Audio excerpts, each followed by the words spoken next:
বিলাতে একবার British museum দেখতে গেলাম। গাইড ছিল একটা খ্রিস্টান মেয়ে, অক্সফোর্ড ইউনিভার্সিটির ডিগ্রি ক্লাসের ছাত্রী। সে আমার গাইড। মিউজিয়ামের গেটে গিয়ে সে আমাকে জিজ্ঞাসা করে, my dear friend, what do you want to see in this museum?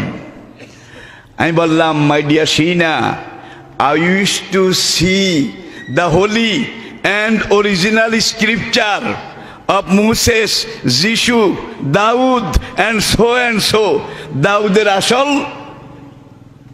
কি? জাবুর, আসল জাবুর কিতাব, যেটার ভাষা ছিল ইউনানি। আমি দেখতে চাই তাওরাতের আসল কপি, অরিজিন স্ক্রিপচার। আমি দেখতে চাই ঈসা আলাইহিস সালামের আসল কপি, যেটা ইনজিল সুরিয়ানি ভাষায়, সুরিয়ানি ঈসা আলাইহিস সালামের উপরে নাজিল হয়েছিল। এই অরিজিন, ওল্ড স্ক্রিপচার, এগুলো আমি দেখতে চাই। খ্রিস্টান মেয়ে শিনা হেসে দিল, নো নো, নেভার নেভার।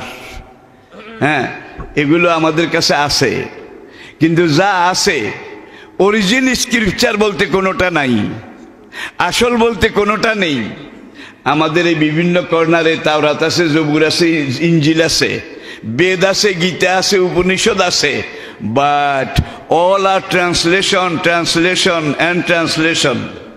তিনবার ট্রান্সলেশন, ট্রান্সলেশন অ্যান্ড ট্রান্সলেশন। আমি বললাম, my dear Sheena, what do you mean by using word translation 3 times? তুমি ট্রান্সলেশন শব্দটা একবার বললেও তো হয়তো, তিনবার বললে কেন? সে বলে, my dear friend, I mean those are translated from the translation, not from the original. আমাদের এখানে বেদ, গীতা, উপনিষদ আছে, তাওরাত, জবুর, ইনজিলও আছে। যেগুলো আছে এগুলো অনুবাদ, তার অনুবাদ, অনুবাদের অনুবাদ, নকল, তার নকল, তৈশ্য নকল। আসল বলতে দুনিয়ার কোথাও যদি থাকতো, আগে আমাদের এখানে থাকতো।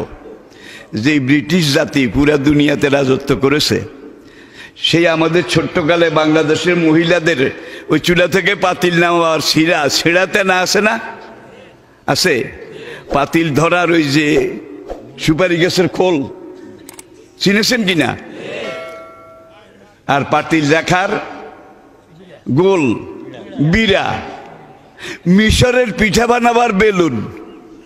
ব্রিটিশ মিউজিয়ামে নাই, অতীতের এমন কোনো কিছু নাই, সব সেখানে আছে। সিনা আমাকে বলে, দুনিয়ার কোথাও যদি পাওয়া যেত তাহলে আমাদের এখানেই সর্বপ্রথম পাওয়া যেত। তাওরাত, জবুর, ইনজিল এগুলো আছে, কিন্তু ধ্বংসাবশেষ, ভগ্নাবশেষ।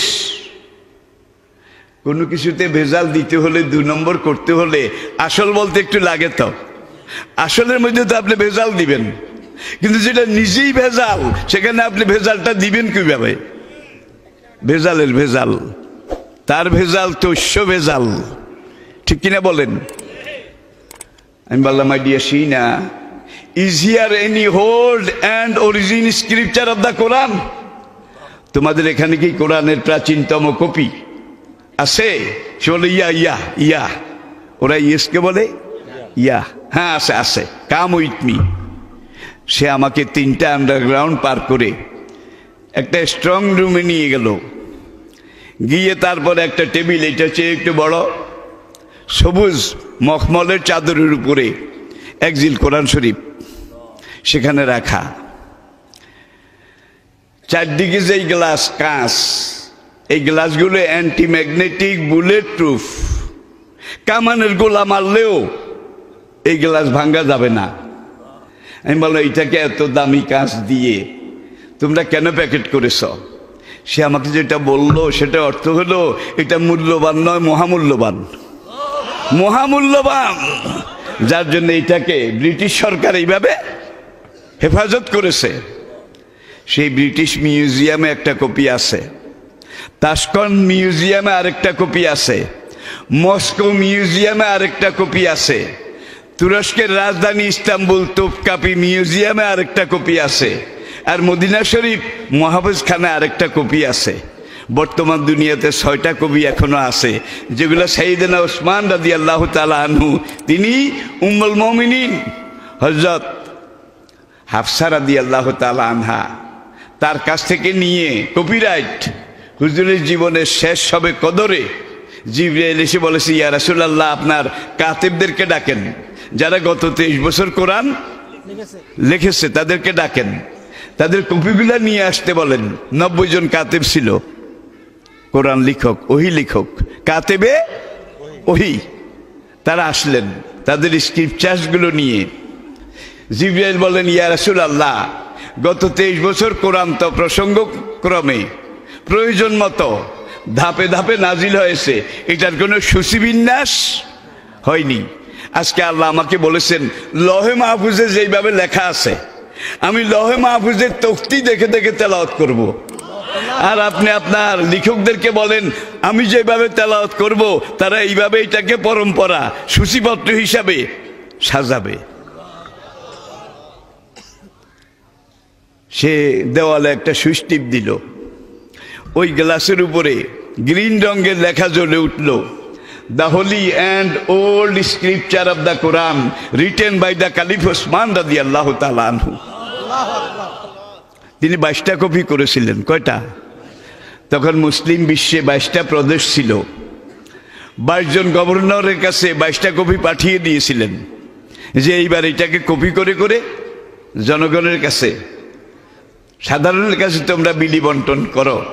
এই যে মোগল আমলেও তো বাদশাহ আওরঙ্গজেব সরকারি ভাতা নিতেন না, হাত দিয়ে টুপি সেলাই করতেন, আর কোরআন শরীফের কপি দেখে দেখে নকল করে এগুলো বাজারে বিক্রি করে সংসার চালাইতেন।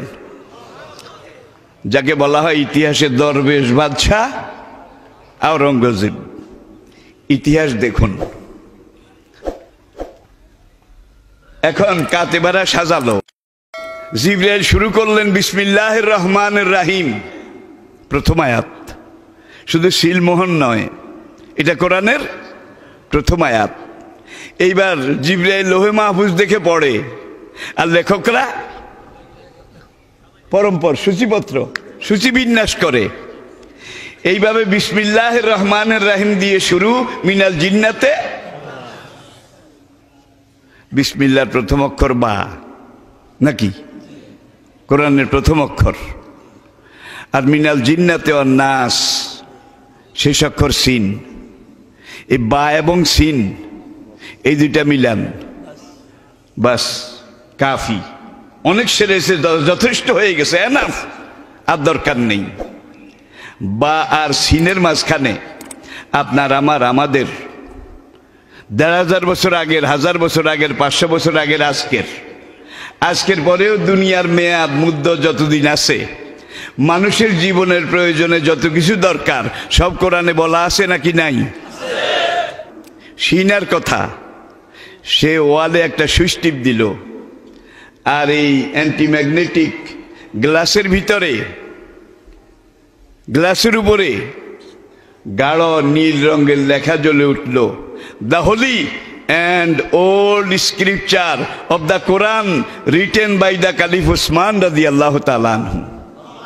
হযরত ওসমানের লেখা প্রাচীনতম কোরআনের কপি। আমি বললাম, মাই ডিয়ার সিনা, আমি কোরআন পড়তে জানি, কিছু অর্থ বুঝি, তোমরা ব্রিটিশ জাতি, তোমাদেরকে পুরো বিশ্বাস করা যায় না। হতে পারে কোরআন হিসাবে এটাকে এইভাবে বানিয়ে সাজিয়ে কাছের বাক্সের মধ্যে রেখেছ, এইটা যে আমার অরিজিনাল কোরআন, এটা আমাকে পড়ে দেখতে হবে, এটা খোলা লাগবে। এখন সে আমাকে বলে, তুমি ওই গ্লাসের উপরে, এই কাঁচের উপরে আবার 3টা সুই আছে, তুমি 2 নম্বর সুইচটা টিপো। আমি বললাম, তুমি আসো না, আমি শুধু পড়বো, দেখবো, পাতা উল্টাবে, তুমি টিপ দাও। আই ফিয়ার ইট, আমি এইটারে ডরাই। দেখছেন কারবার, সানুলকিয়া ফি কুলুবিল্লাযিনা কাফারুর রুবা, আল্লাহু আকবার। কিন্তু কিছুক্ষণ আগে তাওরাত, জবুর, ইনজিল নামে যেগুলো আসিল দেখাইছে, এগুলো সে করে কচুর শাকের মতো কাটছে। কোরআনের এই গ্লাসের সুইচটা টিপতে বললাম, সে বলে আমি এটাকে ভয় করি। সানুলকিয়া ফি কুলুবিল লাযিনা কাফারুর রুবা, এটা হলো কোরআনের আজমত। পরে সুবহানাল্লাহ। সে আর আসলো না, ডরে। আমি 2 নম্বর সুইচ টিপলাম, খুলে গেল সূরা নূর। নুন নুন নুন অল কালামে আমা ইয়াসতুরুন। আমি পড়ি, দেখি যে লাইনের শুরুতে কালি একটু মোটা, লাইনের মাঝামাঝি এসে কালি একটু হীন ক্ষীণ দুর্বল, আবার কালি মোটা। এতে বুঝলাম ওই দোয়াত কলম। কি দোয়াত কলম? একবারে মিহিন, আমাদের এই কাগজের চাইতে দ্বিগুণ মোটা হবে, হরিণের চামড়ার উপরে লেখা।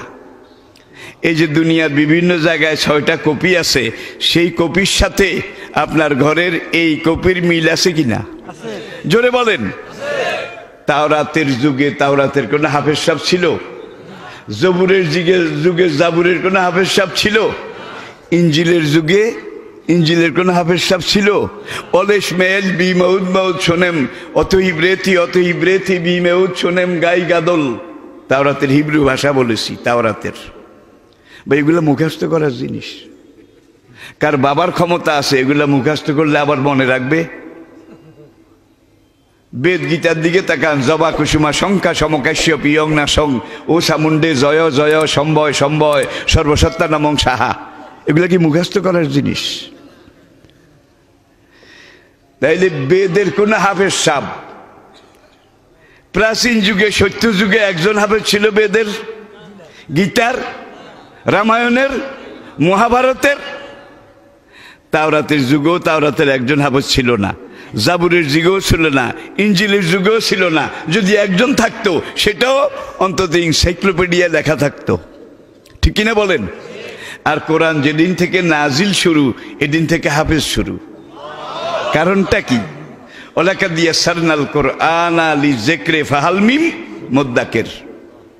একটা সূরার মধ্যে আল্লাহ এই কথাটা 5 বার বলেছেন। কয়বার? 5 বার। গুরুত্ব কমাবার জন্য না বাড়াবার জন্য? ওলাকাদ ইয়াসসারনা, অ্যাটেনশন প্লিজ। নিঃসন্দেহে আমি সবচাইতে সহজ করে দিয়েছি আল কোরআনা। কি? এই কোরআন লিযিকরি। যারা পড়তে চায় তাদের জন্য পড়া সহজ, যারা একবার পড়ার পরে মনে রাখতে চায় তাদের জন্য মনে রাখা সহজ, যারা পড়ার পরে বুঝতে চায় তাদের জন্য কোরআন বুঝা সবচাইতে সহজ। ইয়াসসারনা, এটার উপরে সবগুলো আত্ম। কিন্তু যারা এই কোরআন একবার মুখস্থ করে মরণ পর্যন্ত স্মরণ রাখতে চায় তাদের জন্য এই কোরআন স্মরণ রাখা আমি আল্লাহ সবচাইতে সহজ করে দিয়েছি। বিদায় হজে আরাফাত ময়দানের দক্ষিণ পূর্ব কোণে নবীজি যখন বিদায় হজের ঐতিহাসিক ভাষণ দিচ্ছিলেন, আহমদের বর্ণনা অনুযায়ী সেখানে 1,24,000 সাহাবা ছিলেন, সবাই হাফেজে কোরআন ছিলেন। বালাজুরির রাওয়ায়াত অনুযায়ী সেখানে সাহাবার উপস্থিতি 1,40,000, তারা সবাই হাফেজে কোরআন ছিলেন। আর ওআইসির হিসাব অনুযায়ী বর্তমান পৃথিবীতে 4,34,00,000 আন্তর্জাতিক মানের হাফেজে কোরআন জীবিত আছে। আই রিপিট, আবার বলছি, বর্তমান বিশ্বে 4,34,00,000 আন্তর্জাতিক মানের হাফেজে কোরআন জীবিত আছে। তাহলে এই কাগজের এইটা আপনি সাগরে ফেলে দিতে পারেন, মাটিতে দাফন করে ফেলতে পারেন, আগুনে জ্বালায় ফেলতে পারেন, যেটা রাশিয়া করেছিল, তুরস্কে কামাল আতাতুর্ক করেছিল। ঠিক কিনা বলেন? বিভিন্ন যুগে বিভিন্ন শিখুন্ডিরা করেছিল। কিন্তু কাগজের লেখা জ্বালিয়ে দেওয়া যায়, পানিতে ফেলে দেওয়া যায়, ধ্বংস করে দেওয়া যায়। এই কোরআন শুধু কাগজে লেখা নাই, যেদিন নাজিল শুরু এদিন থেকে হাফেজ শুরু। কলবের লেখা, হৃদয়ের লেখা, হৃদয়ের তন্ত্রীতে তন্ত্রীতে, হৃদয়ের গভীরতম কন্দরে কন্দরে এই কোরআন লেখা আছে কিনা বলেন? মুখস্থ আছে কিনা বলেন? এখন এইটাকে কলবে যেই কোরআন লেখা আছে হাফেজ সাহেবদের, এইটাকে মুছার জন্যে যত পাথর দিয়ে ঘষা হয়, কি কাঠের লেখা ঘষে উঠানো যায়, পাথরের লেখা ঘষে উঠানো যায়, চামড়ার লেখা এগুলা ফেলে জ্বালিয়ে ফেলা যায়, কিন্তু কলবের লেখা এটা ঘুষানো যায় না, উঠানো যায় না। কেউ যদি উঠাবার চেষ্টা করে এটা উঠে না, আরো জল জল করে জ্বলে উঠে। ঠিক কিনা বলেন? ইন্না নাহানু নাযালনা যিকরা ওয়া ইন্না লাহু লাহাফিজুন, এই কোরআন আমি আল্লাহ নাজিল করেছি, আর কিয়ামত পর্যন্ত এই কোরআন হেফাজত করার দায়িত্ব আমি আল্লাহ আমার হাতে রেখেছি। যার জন্য দেখা যায় যুগে যুগে কোরআনের সামনে যারা বান দেওয়ার চেষ্টা করেছিল, ব্যারিকেড দেওয়ার চেষ্টা করেছিল, এখানে ইসলামের প্রাণ জোয়ার ফুলতে ফুলতে ভাবতে ভাবতে এমন এক সময় এসেছে, ধাম করে ওই বান ভেঙ্গে যারা বান দিয়েছে তাদেরকে খড়কুটার মতো ভাষায় নিয়ে গেছে, এবং কোরআন নিজের মঞ্জিলের দিকে এগিয়ে যাচ্ছে। ঠিক কিনা বলেন?